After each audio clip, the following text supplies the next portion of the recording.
Aşoğunca devam ediyor. Canın sağ ol.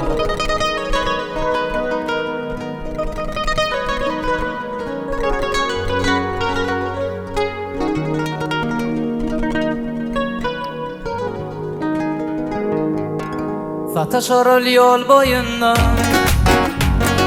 Oğrin gözleşirdim Seyvi hakta bağıt hakta Tici gürleşirdim Kıyfep seni damat yansa Karaşarın gün bat yansa Ol gıyız bağıtım delike Ağların ömrümüt yansa Kıyfep seni damat yansa Karaşarın gün bat yansa Olği bağıtım delike Ağların ömrümüt yansa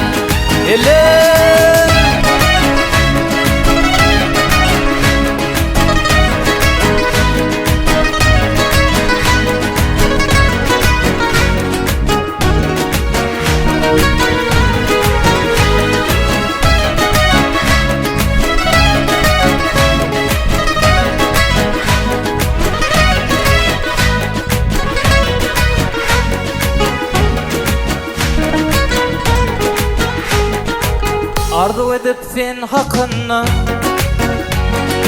Elini senden alıpsa men O sıyırın deryan boyunna Bakarda büyüde kışta men Kıytep seni damat yansa Karaşarın gün bat yansa Olği bağıtın delike Ağların ömrümüt yansa Kıyfep seni damat yansa Karaşarın gün bat yansa Olği bağıtın delike Ağların ömrümüt yansa Kıyfep seni damat yansa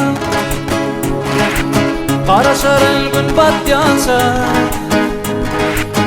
Olği bağıtım delike Ağların ömrümüt yansa Kıyfep seni damat yansa Karaşarın gün bat yansa Olği bağıtım delike Ağların ömrümüt yansa